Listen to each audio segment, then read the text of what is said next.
Hello दोस्तों, कैसे हैं आप सब लोग। स्वागत है दोस्तों आपका A2M एकेडमी की इस नई वीडियो में। दोस्तों, जैसा कि आप सब जानते ही हैं कि यूपी टेट 2026 के नोटिफिकेशन हो चुके हैं आउट, और आपका एग्ज़ाम 2, 3 और 4 जुलाई को कराना संभावित है। ऐसे में दोस्तों, आपके पास 100 दिन या उससे भी कम समय बचा है दोस्तों। और आप सब जानते हैं कि अब तैयारी के साथ साथ ज़रूरत है अपने सिलेबस को आखिरी रिवीजन देना और आखिरी बार अपने सारे फॉर्मूलाज, टिप्स और ट्रिक्स को एक फाइनल रिवीजन देना। तो दोस्तों, ऐसे में जैसे कि आप सब जानते ही हैं कि जो आपका मैथ्स का पेपर है दोस्तों, वो पेपर 1 में कुल 30 क्वेश्चंस का और पेपर 2 में पेडागोजी की हेडिंग के तहत साइंस साइड के स्टूडेंट्स के लिए कुल 60 क्वेश्चंस लेके आएगा, जिसमें से दोस्तों आपके मैथ्स के होने वाले हैं कम से कम दोस्तों 20 क्वेश्चन, और ये आंकड़ा इससे ऊपर भी जा सकता है।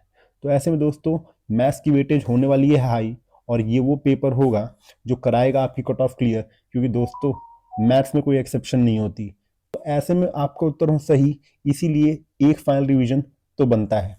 दोस्तों, तैयार हो जाइए अपनी कॉपी और पेन के साथ, और चलिए पहले सवाल की ओर आगे बढ़ते हैं, जिसमें आज हम यूपी टेट पेपर 2 के कुछ प्रीवियस ईयर क्वेश्चंस को करेंगे टारगेट, ताकि हमें भी पता चले कि कौन सा एग्जामिनर किस माइंडसेट से कर रहा है आपके लिए क्वेश्चंस तैयार। तो चलिए दोस्तों पहले सवाल की ओर। तो दोस्तों, ये है हमारा आज का पहला सवाल कि एक धार्मिक आयोजन में स्त्रियों और पुरुषों की संख्याओं का अनुपात 3:2 था। 20 और कितने 20 और पुरुषों के आने से यह अनुपात उलट गया। सवाल को ध्यान से पढ़िएगा दोस्तों। तो स्त्रियों की संख्या कितनी थी? तो ऐसे में दोस्तों सबसे आसान तरीका तो है कि आप एक एक्स मानना शुरू कीजिए। तो हम क्या लिखेंगे कि स्त्रियों का जो हमें अनुपात दिया है उसके हिसाब से स्त्रियों की संख्या कितनी हम लिख देंगे दोस्तों। तो हम लिखेंगे स्त्रियों की संख्या 3x, और पुरुषों की कितनी लिखेंगे? तो पुरुषों की हम लिखेंगे 2x। अब सवाल आगे क्या कह रहा है दोस्तों कि इसके बाद पुरुषों में 20 लोग और आ गए, और ये जब हुआ तो स्त्रियों में कुछ नहीं बढ़ा है, स्त्रियों में कुछ भी नहीं बढ़ा है, सिर्फ पुरुषों में ही बढ़ा है। और इसके बाद क्या हो रहा है दोस्तों? तो इसके बाद अनुपात उलट जा रहा है मतलब अब जो ये आपका पहले अनुपात दिया था 3:2, अब ये बोल रहा है कि वो अनुपात क्या हो गया? उल्टा हो गया। मतलब अनुपात हो गया 2:3। किसका? पुरुषों और स्त्रियों की संख्याओं का। जो पहले अनुपात दिया तो वो उल्टा हो गया, मतलब अब मेरा अनुपात बन रहा है 2:3। किसका? स्त्रियों का, और बट्टे में पुरुषों का। मतलब स्त्रियों का कितना अनुपात है? कितनी संख्या थी स्टार्टिंग में? 3x। क्या इसमें कोई वृद्धि हुई? नहीं। लेकिन जो पुरुष थे वो स्टार्टिंग में तो 2x थे, लेकिन बाद में 20 और आ गए। समझे दोस्तों? बाद में 20 और आ गए। अब यहां तक अगर आप पहुंच गए दोस्तों, तो आपका क्वेश्चन लगभग लगभग सॉल्व हो चुका है। चलिए इसके आगे बस आपको क्या करना है, इसके आगे करना है आपको क्रॉस मल्टीप्लाई। क्रॉस मल्टीप्लाई कैसे करेंगे दोस्तों? तो आपका ये इधर और ये इधर, बस इसको मल्टीप्लाई कर लीजिए। तो आपका बन जाएगा 4x प्लस कितना 40 बराबर 9x। इसको आप सॉल्व करेंगे दोस्तों तो आपका आएगा x बराबर 8। आपका आ गया x बराबर 8। अब सवाल में क्या पूछा था कि स्त्रियों की संख्या कितनी थी? तो स्त्रियों की संख्या कितनी थी दोस्तों स्टार्टिंग में? तो स्त्रियों की संख्या हमने स्टार्टिंग में कितनी मानी थी? 3x। तो बस स्त्रियों की संख्या कितनी हो जाएगी? 3x माने 3 इंटू 8 बराबर 24। आई होप दोस्तों आपको सवाल समझ में आया हो। और ऐसा कोई भी सवाल दोस्तों जिसमें आपको एक अनुपात से शुरुआत करा हो, तो इसमें बहुत आसान सी चीज होती है कि आप एक एक्स मान लीजिए, आपकी चीजें सॉल्व होना शुरू हो जाएंगी और आगे चल के वो आपको एक कॉन्क्रीट वैल्यू तो देगा ही देगा, जिससे आपका या तो अनुपात चेंज हो रहा होगा या कुछ और। चलिए दोस्तों, इस सवाल को यहीं तक रखते हैं, अगले सवाल की ओर बढ़ते हैं। तो ये है दोस्तों आज का आपका दूसरा सवाल कि a/2 बराबर है किसके, b/3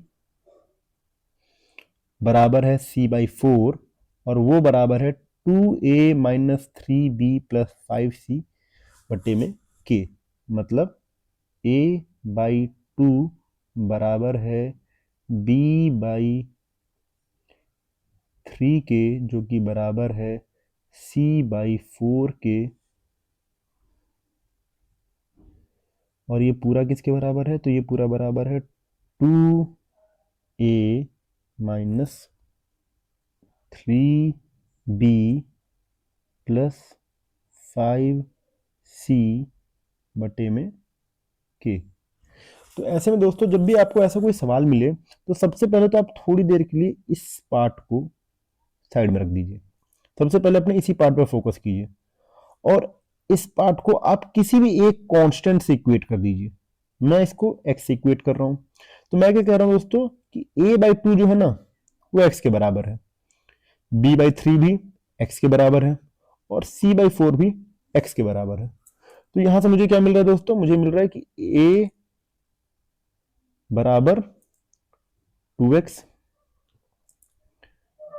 b बराबर 3x और c बराबर 4x। समझे दोस्तों।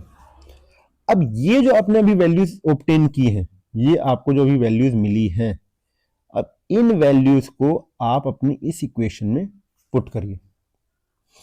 तो आपकी वैल्यू क्या बनेगी दोस्तों, आपकी वैल्यू बन जाएगी 2 into 2x minus 3 into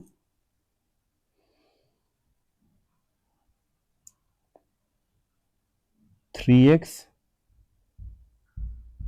plus 5 into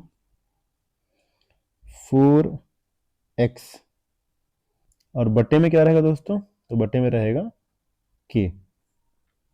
अब आप लोग पूछेंगे कि सर इसको किससे इक्वेट करेंगे, तो क्योंकि आपके ये सारे जो हैं, ये सारे आपने x से इक्वेट किए हैं, तो ये भी आपका किससे इक्वेट होगा, ये भी आपका इक्वेट होगा x से ही। यहां तक आपको समझ में आ गया दोस्तों। चलिए, तो थोड़ी सी क्लैरिटी के लिए मैं एक बार इस पूरे को रब कर रहा हूं और थोड़ा सा आपको समझाने के पर्पज से इस x को मैं कहां लिख रहा हूं, इस x को मैं लिख रहा हूं यहां पे। अब नेक्स्ट स्टेप आपको पता ही है, आप इसको सॉल्व करके देखो आपको क्या क्या मिलेगा। तो आपको मिलेगा 4x minus 9x plus 20x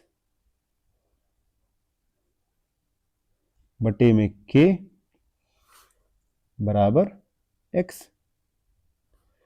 अब आप यहां से सॉल्व करोगे आगे, तो आपको क्या मिलेगा, आपका 4x और 20x हो गया 24x माइनस 9x हो गया 15x, तो 15x बटे में k बराबर x। तो यहां से k की वैल्यू क्या आ जाएगी दोस्तों, तो यहां से आपको आपके k की वैल्यू मिल जाएगी कितनी, 15। और यही है दोस्तों आपका सॉल्यूशन। तो दोस्तों ऐसा कोई भी आपको अगर आपको सवाल मिलता है, तो ऐसे में आपको स्टार्ट कहां से करना है, आपको पहले पार्ट को ही किसी एक कांस्टेंट से कंपेयर कर देना है। मेरे केस में मैंने इसको किससे कंपेयर किया था, मेरे केस में मैंने इसे x से कंपेयर किया था। चलिए दोस्तों अगले सवाल की ओर बढ़े। चलिए, तो दोस्तों ये है आपका अगला सवाल। सवाल क्या कह रहा है दोस्तों कि यदि ए और बी कोई दो समुच्चय हों, यदि ए और बी कोई दो समुच्चय हों कि ए माइनस बी ए के बराबर हो। अब पहली चीज तो आपको यह पता होना चाहिए कि ए माइनस बी का मतलब क्या होता है। ठीक है, तो यहीं से बात शुरू करते हैं कि ए माइनस बी का मतलब होता है कि अगर मेरे पास ए के एलिमेंट्स हैं, अगर मेरे पास ए के कुछ एलिमेंट्स हैं, कुछ अव्यय हैं, और अगर मैं इनमें से बी के जो एलिमेंट्स हैं उनको अगर माइनस करता हूं, तो जो मेरे पास बचेगा वो होगा मेरा ए माइनस बी। समझे दोस्तों? मतलब ए के एलिमेंट्स या अव्यय में से आप बी के एलिमेंट्स को निकाल दीजिए, जो भी बी के हैं, जो भी ए में मिल जाए आपको उन्हें निकाल दीजिए, तो जो आपका बचेगा वो होगा ए माइनस बी। लेकिन इस क्वेश्चन में क्या कह रहा है दोस्तों? इस क्वेश्चन में कह रहा है कि ए माइनस बी ए के बराबर है। मतलब कि अगर ए में से बी के अवयव को हटाया गया तो ए में से कुछ भी नहीं गया, कुछ भी नहीं गया, ए पूरा का पूरा समूचा बना हुआ है। तो अब वो कह रहा है कि A intersection B, A intersection B क्या होगा। दोस्तों अब इसमें शायद बताने की जरूरत नहीं पड़ेगी मुझे कि अगर ए में से बी हटाने पे या ए में से बी के एलिमेंट्स निकालने पर ए में कोई फर्क ही नहीं पड़ रहा है, मतलब कि बी और ए के बीच में कोई इंटरसेक्शन हुआ ही नहीं है, मतलब कि आपका क्या बनेगा? निल सेट, या आप इसे निल, नल के तौर पे भी दिखा सकते हो, जिसे हम लोग क्या कहते हैं? रिक्त समुच्चय। समझे दोस्तों? तो क्वेश्चन आपका कैसे पूछा हो सकता है? वो आपको निल सेट के तौर पे पूछा जा सकता है, वो आपको रिक्त समुच्चय के तौर पे पूछा जा सकता है। तो इसका आंसर शायद दोस्तों निकालने की कोई जरूरत भी नहीं थी। ये अगर आप थ्योरेटिकली भी इस सवाल को देखें तो इससे भी आपका आंसर खुद ब खुद आ जाएगा। चलिए दोस्तों अगले सवाल की ओर बढ़ें। आपका अगला सवाल है दोस्तों, ध्यान से पढ़िएगा, कि दो संख्याओं का मसा, मसा क्या होता है दोस्तों? मसा क्या होता है? तो मसा होता है आपका HCF। और लसा, लसा क्या होता है? तो लसा होता है आपका LCM। क्या क्या दिया दोस्तों? तो ये बोला है कि 13 और 1989, मतलब 13 तो हो गया HCF और 1989 हो गया आपका LCM। अब वो कह रहा है कि यदि एक संख्या, अब देखिए वो बता रहा है कि इसमें से एक संख्या क्या है, तो एक संख्या तो है, एक संख्या जो है वो तो है आपकी 117। तो पूछ रहा है कि दूसरी संख्या क्या होगी, तो दूसरी संख्या क्या होगी। अब दोस्तों देखो, सॉल्यूशन आपके सामने खड़ा है सिर्फ एक सूत्र के पीछे, और सूत्र क्या है दोस्तों? कि अगर कभी भी आपको दो संख्याएं दी हो n1 और n2, या ए बी या एक्स वाई, और आपको दिया हो उसका HCF और आपको दिया हो उसका LCM, माने आपको दिया हो उसका मस और लस, तो आप क्या करेंगे दोस्तों? आप कहेंगे कि HCF और LCM का जो प्रोडक्ट है वही बराबर होगा किसके? n1 और n2, मतलब उन दोनों संख्याओं के गुणा करने पर जो उत्तर आएगा वही उत्तर उन दोनों संख्याओं के HCF और LCM को गुणा करने पर आएगा। बस दोस्तों यही था आपका सवाल, और इसी के साथ खत्म हो गया आपका सवाल। यहां से आपको n2 के लिए बस सॉल्व कर लेना। n2 के लिए सॉल्व कैसे करेंगे दोस्तों? तो n2 के लिए आप सॉल्व करने के टाइम ऊपर रखेंगे 13 इंटू 1989 और नीचे रखेंगे आप 17। इसको सॉल्व कर लीजिएगा दोस्तों, इसको आप सॉल्व कर लीजिएगा और आपका उत्तर आ जाएगा एंड में 221। समझो दोस्तों। तो ये सूत्र अपने साथ रखिएगा कि अगर दो संख्याओं का गुणा किया जाए तो किसके बराबर होगा, तो वो बराबर होगा उसके एचसीएफ और एलसीएम के गुणा के बराबर। चलो दोस्तों अगले सवाल की ओर बढ़े। तो आपका अगला सवाल है, यदि सर्वेक्षण में प्रेक्षणों की संख्या 40 है, यदि प्रथम 10 प्रेक्षणों का माध्य 4.5 तथा शेष का माध्य 3.5 है, तो पूरे सर्वेक्षण का क्या माध्य है। तो वो कह रहे हो दोस्तों कि कुल तो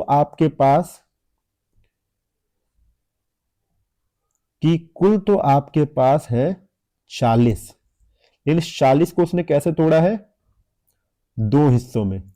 एक हिस्सा है 10 का और एक हिस्सा है बचे हुए 30 का।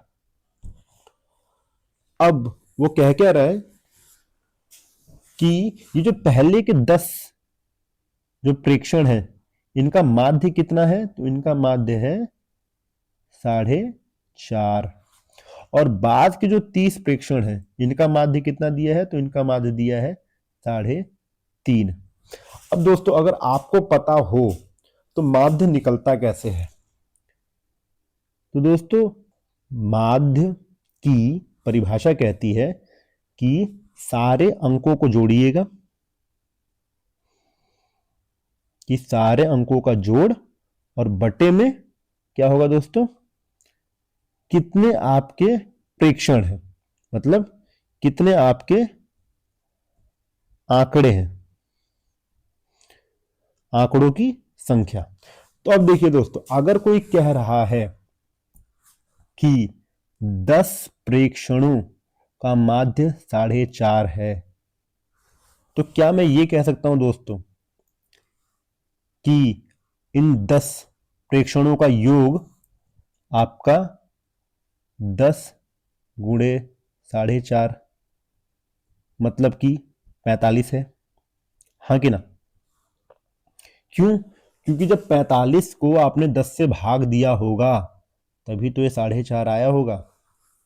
वैसे ही दोस्तों अगर मैं इस दूसरी कंडीशन की बात करूं तो दूसरी कंडीशन से मेरा क्या बनेगा कि 30 प्रेक्षणों का जो योग होगा वो हो जाएगा मेरा 105। और बस दोस्तों आपका सवाल हो गया खत्म। कैसे खत्म हुआ कि भाई पहले के 10 प्रेक्षणों का तो हो गया 45, बाद के 30 का हो गया 105, कुल प्रेक्षण कितने, तो 40।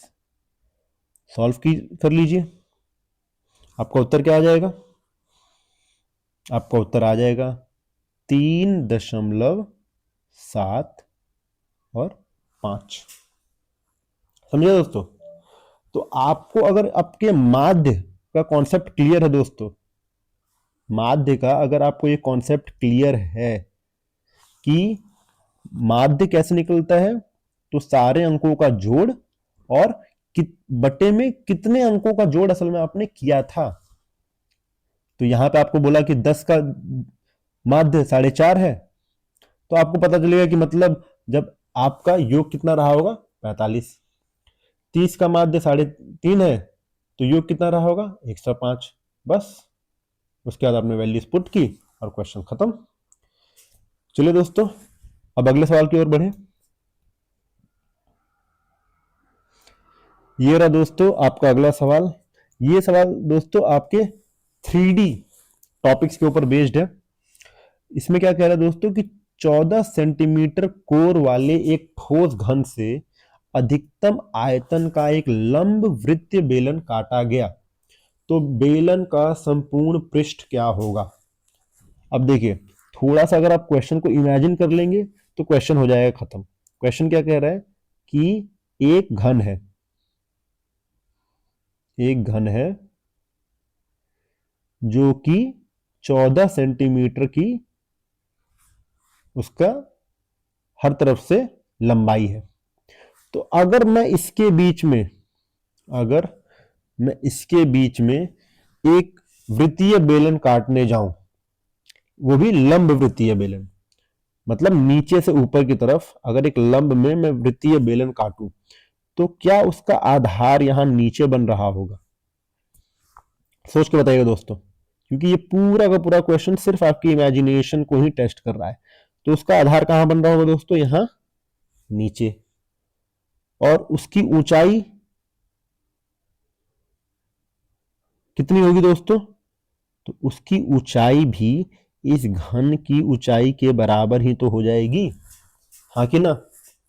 तो बस आपको 14 को अपने इस वृत्तीय बेलन के आधार पर समझना था। अगर आप समझ गए तो क्वेश्चन सॉल्व हो गया। कैसे? क्योंकि जैसे आपको ये पता चलेगा वैसे आपको क्या पता चलेगा कि ये जो बेलन है इसका डायमीटर ज्यादा से ज्यादा कितना हो सकता है?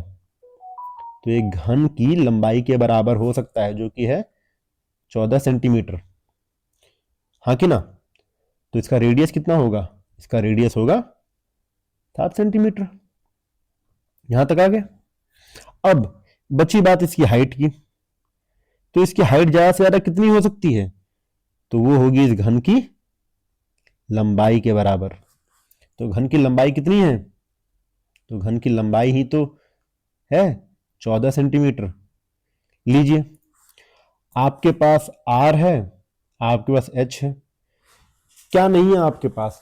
संपूर्ण पृष्ठ का फॉर्मूला। वो तो मुझे लगता है दोस्तों कि यहां तक अगर आप तैयारी करते हुए आए हैं तो आपकी जुबान पर होगा कि बेलन का जो संपूर्ण पृष्ठफल होता है वो क्या होता है दोस्तों? तो उसकी फॉर्मूला होता है 2πr h प्लस r। अब इसमें दोस्तों अपनी सारी वैल्यूज पुट कर दीजिए, अपनी वैल्यूज रख दीजिए। 2 × 22/7 इंटू r क्या है दोस्तों? 7 ब्रैकेट में 14 + 7। अब इसको सॉल्व कर दीजिए दोस्तों। 7 से 7 आपका 14 + 7 हो जाएगा 21। बस इस पूरे को सॉल्व करते जाइए और आपका एंड में आंसर आ जाएगा 924 सेंटीमीटर स्क्वायर। 924 centimetre square. तो दोस्तों पूरा का पूरा जो इस क्वेश्चन का खेल था वो सिर्फ आपकी इमेजिनेशन का था। चलिए दोस्तों, आई होप आपको ये सवाल अच्छी तरह समझ में आया और भविष्य में आप ऐसे सवालों को बहुत आराम से कर पाएंगे। अगले क्वेश्चन की ओर बढ़ते हैं। अगला क्वेश्चन है दोस्तों, 50 संख्याएं दी गई हैं, हर संख्या को 53 में से हटाया जाता है। हटाया मतलब घटाया जाता है 53 में से। हर संख्या को 53 में से घटाया जाता है और प्राप्त संख्याओं का माध्य -3.5 है। अब देखिए, आधे लोगों का दिमाग तो यही चकरा जाएगा कि किसी चीज का माध्य माइनस में कैसे चला गया, किसी चीज का माध्य माइनस में कैसे चला गया। अब आगे सवाल पूछता है कि दी गई संख्याओं का माध्य बताइए। दी गई संख्याओं का माध्य बताइए। अब दो बातें हैं। पहली तो उसने बोला कि ये 50 संख्याएं हैं, फिर वो कह रहा है कि इन सभी संख्याओं को, मतलब मान लीजिए मेरी संख्याएं थी x y z a b c, ऐसे करके मेरे पास 50 संख्याएं थी। इन सभी संख्याओं को मैंने क्या किया? इन सभी संख्याओं को मैंने 53 में से घटाया। मतलब मैं क्या कर रहा हूं, मैंने 53 में से पहले x को घटाया, फिर 53 में से मैंने y को घटाया। ऐसे करते हुए मैंने 50 की 50 संख्याओं को घटाया। फिर इन सभी संख्याओं के बीच में मैंने जोड़ किया। इन सभी संख्याओं के बीच में मैंने जोड़ किया और नीचे क्या लिखा? नीचे मैंने लिखा 50। और इसका उत्तर क्या आ रहा है दोस्तों? तो कह रहा है कि इसका उत्तर आ रहा है -3.5। माइनस में -3.5। तो अब देखिए, एक तो तरीका है कि आप इसको सॉल्व करना शुरू कीजिए। इसको आप सॉल्व कीजिए, आप इस 50 को पहले इधर लेके चले जाइए दूसरी तरफ, फिर आपके ये जो बचे हुए वैल्यूज हैं इनको सॉल्व करते हुए कॉमन लीजिए। लेकिन मेरे ख्याल से ना इतना सब कुछ करने की जगह इतना सब कुछ करने की जगह अगर आप थोड़ा सा बेसिक माध्य का थोड़ा सा बेसिक नॉलेज पर अगर आप आएंगे दोस्तों, तो माध्य की बेसिक नॉलेज क्या कहती है कि अगर मेरी संख्याएं किसी एक फिक्स संख्या से घटाई जा रही है या उनमें कोई एक फिक्स संख्या बढ़ाई जा रही है, तो माध्य भी क्या होगा दोस्तों, माध्य भी उतना ही चेंज हो जाएगा।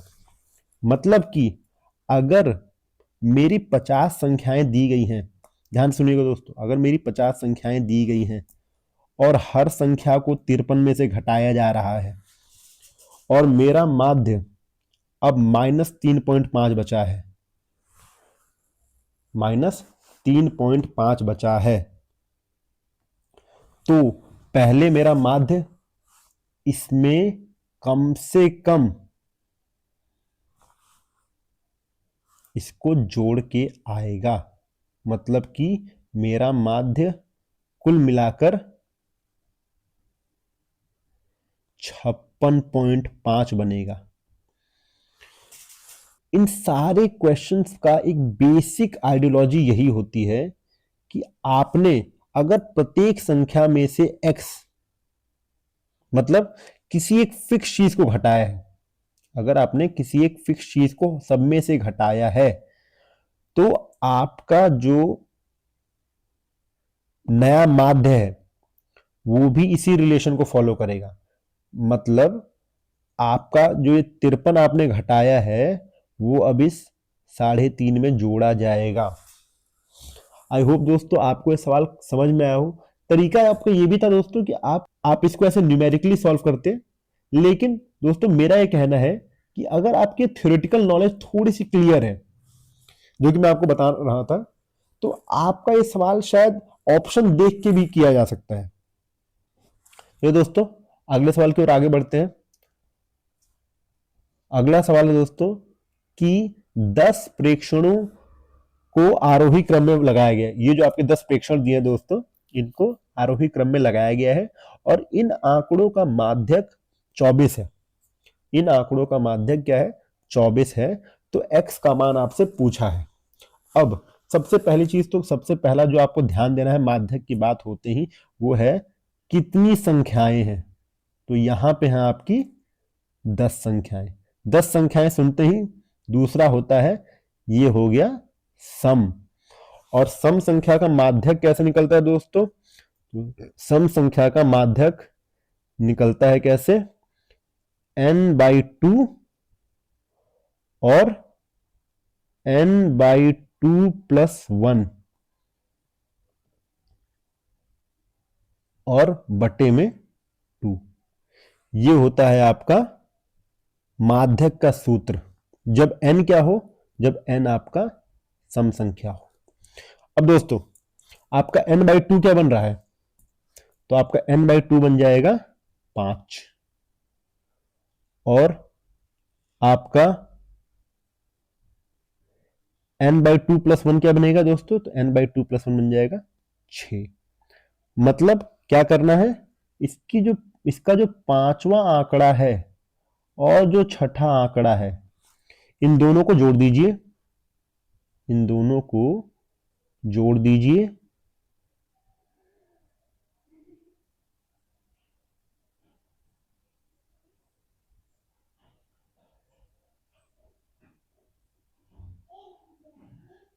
और अपने सूत्र में रखकर 2 से भाग दीजिए। बस अब इसको सॉल्व कर लीजिए दोस्तों और आपका उत्तर आ जाएगा। अब सवाल आपको साफ साफ बता ही रहा है दोस्तों कि माध्यक कितना दिया है, तो माध्यक दिया है 24। बस इसके आगे मेरे ख्याल से इसको सॉल्व कराने की जरूरत नहीं है, आप इसको सिर्फ क्रॉस मल्टीप्लाई कर लीजिए और आपका जो उत्तर एंड में आएगा दोस्तों वो आ जाएगा आपका 20। आई होप दोस्तों आपको ये सवाल समझ में आओ। मेन क्या दोस्तों, मेन है ये आपका सूत्र कि जब सम संख्या होगी तो क्या सूत्र होगा और जब विषम संख्या होगी तब क्या सूत्र होगा। समझ गए दोस्तों। चलिए दोस्तों, अगले सवाल की ओर आगे बढ़ते हैं।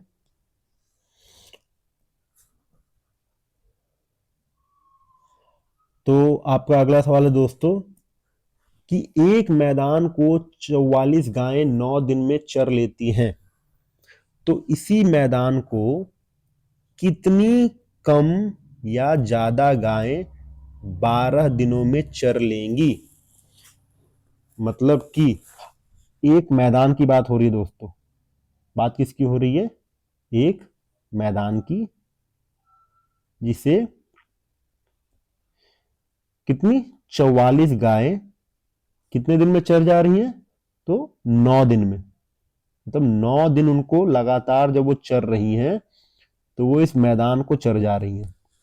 अब दूसरी ओर कह रहा है कि 12 दिन में चरना है, 12 दिन में चरना है, तो कितनी गाय लगेंगी। अब दोस्तों अगर आप सवाल देख रहे हैं तो आपको खुद पता चल जाएगा कि बात एक ही चीज की हो रही है। यहां भी यही खेत है, यहां भी यही खेत है, तो क्या मैं कह सकता हूं कि ये दोनों एक ही काम को तो कर रहे हैं, हाँ कि ना। और अगर आप इस छोटी सी लाइन को पकड़ पाएंगे दोस्तों तो आपका सवाल हो गया सॉल्व, क्योंकि अब आपका उत्तर आ जाएगा कितना। सॉल्व करने पर आपका उत्तर आएगा 33। सवाल को सॉल्व कर लीजिए, आपका उत्तर आ जाएगा 33। लेकिन लेकिन लेकिन दोस्तों अब सवाल घुमाएगा कहां आपको, और यही खूबी होती है एमसीक्यू की। अब आप पहला ऑप्शन ही देखेंगे 33, आप उस पर टिक मारेंगे, आगे बढ़ जाएंगे, आप दूसरा ऑप्शन नहीं देखेंगे। लेकिन क्वेश्चन क्या कह रहा है कि कम या ज्यादा। तो अब आपकी बात असल में ये थी कि पहले थी 44 गाय, अब हो गई 33 गाय, तो क्या हुआ? तो कुल क्या हुआ दोस्तों? 11 गाय कम हुई हैं।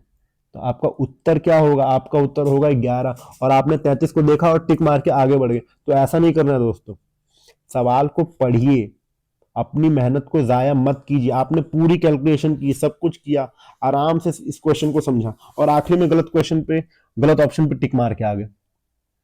इन सब से बचिए दोस्तों, थोड़ा सा ठंडे दिमाग से पेपर को अटेम्प्ट करना है। और वो कब हो पाएगा?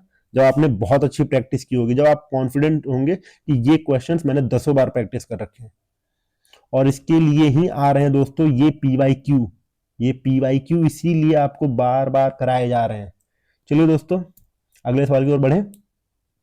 चलिए, तो दोस्तों ये है आज का हमारा आखिरी सवाल। और फिर से हमने ये सवाल आखिरी में क्यों रखा है? क्योंकि दोस्तों ये सवाल सिर्फ और सिर्फ आपकी थ्योरी टेस्ट कर रहा है। इसका कोई भी और न्यूमेरिकल सॉल्यूशन तो आप सोचिए मत। ये सिर्फ और सिर्फ एक थ्योरी, सिंपल सी थ्योरी के ऊपर बेस्ड है। वो आपसे कह रहा है कि यदि a+2 और a+4 अविभाज्य संख्याएं हैं, अविभाज्य मतलब क्या है? अविभाज्य मतलब प्राइम है, तो a के कितने मान हो सकते हैं? तो सबसे पहले अगर मान लेते हैं कि हमारा a जो है वो 2 है, मान लेते हैं a 2 है, तो बाकी संख्याएं क्या हो जाएंगी? ये हो जाएंगी 4, और फिर हो जाएंगी 6। अब 4 और 6 तो अभाज्य नहीं है, ये तो भाज्य है। अब a को कुछ और इमेजिन कर लीजिए, a को इमेजिन कर लीजिए 5, a को इमेजिन कर लीजिए 5, तो क्या होगा? तो जो संख्याएं हैं वो बन जाएंगी 5, 7 और 9।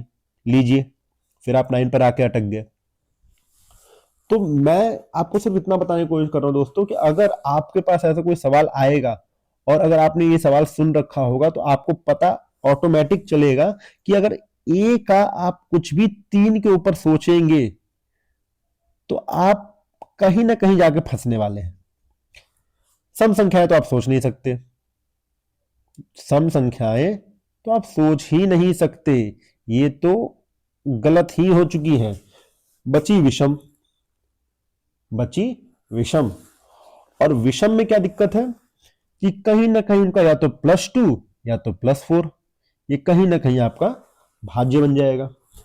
तब ए का 3 से ऊपर तो कुछ सोचना नहीं है, 2 को हमने गलत घोषित कर ही दिया है, तो ए की वैल्यू ही क्या बची, ए की वैल्यू ही सिर्फ बच रही है 3। ए की वैल्यू क्या बच रही है, बस 3। समझे दोस्तों।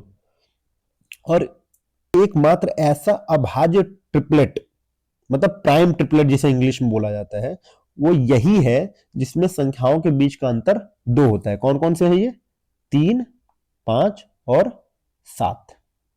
तो ये दोस्तों आपका एक थ्योरेटिकल पॉइंट था, ये आपके कहीं नोट बनाने का काम आ सकता है, क्योंकि ऐसे सवाल एग्जामिनर सिर्फ आपसे क्यों पूछ रहा है, क्योंकि वो भी चाहता है कि कुछ लोग इसमें कॉपी कलम लें और कुछ देर अपना वेस्ट करें, जबकि इसमें कोई भी न्यूमेरिकल चीज नहीं थी, ये प्योर आपका थ्योरेटिकल था।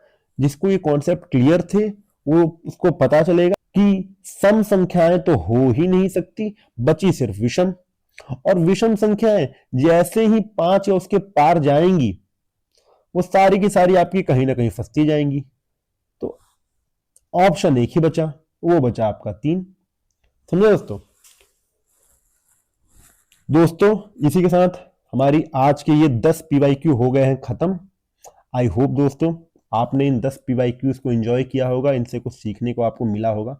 हाँ, बहुत सारे दोस्तों, बहुत सारे स्टूडेंट्स का ये भी सवाल आता रहता है कि पेपर 1 और पेपर 2 में क्या मैथ्स पूरी तरह अलग है, क्या ये जो 30 क्वेश्चंस हैं ये इजी होते हैं, ये 20 क्वेश्चन टफ होते हैं, ये न्यूमेरिकल होते हैं, ये थ्योरेटिकल होते हैं। दोस्तों असल में एग्जामिनर का अप्रोच दोनों ही पेपर्स को लेके थोड़ा अलग होता है। आप जानते ही हैं, एक आपके लिए 1st to 5th क्लास की सीढ़ी है, एक आपके लिए 6th to 8th की बात करता है। तो दोस्तों कुछ ना कुछ तो फर्क होने वाला है, इस बात को तो ना मैं नकार सकता हूं ना आप। लेकिन मैं ये नहीं कहूंगा कि एकदम ही पेपर अचानक से आपका 50% से 200% टफनेस पे पहुंच जाएगा, ऐसा नहीं होगा दोस्तों। पेपर का लेवल थोड़ा चेंज होगा, क्वेश्चंस की वैल्यू थोड़ी सी चेंज हो जाएगी, थोड़ा सा क्वेश्चंस को देखने का नजरिया मैच्योरिटी मांगेगा आपसे। लेकिन ऐसा नहीं है कि अगर आप पेपर 1 की तैयारी कर रहे हैं तो पेपर 2 आप अटेम्प्ट ही नहीं कर सकते हैं, कर सकते हैं। लेकिन अब अगर आप ये सोचें कि सब कुछ अटेम्प्ट कर लूंगा, नहीं, कुछ ऐसे टॉपिक्स हैं जो स्पेसिफिकली पेपर 2 के लिए ही रखे गए हैं। और इसीलिए इसीलिए दोस्तों हमारी ये जो हम सीरीज ला रहे हैं, जिसमें हम स्पेशली किसको टारगेट कर रहे हैं, हम टारगेट कर रहे हैं यूपी टेट पेपर 2 को। तो ठीक है दोस्तों, मिलते हैं अगली वीडियो में इसी जोश के साथ। आपको हमारी ये वीडियो कैसी लगी हमें लाइक, कमेंट और शेयर करके जरूर बताएं। दोस्तों हमारे चैनल को सब्सक्राइब करें ताकि हम और भी ऐसी वीडियोस आपके लिए बना सकें और भी ज़्यादा जोश के साथ आपके बीच में आ सकें। थैंक यू दोस्तों, आपको हमारी वीडियो कैसी लगी हमें कमेंट सेक्शन में जरूर बताएं। मिलते हैं अगली क्लास में, आपका दिन शुभ और मंगलमय हो। धन्यवाद।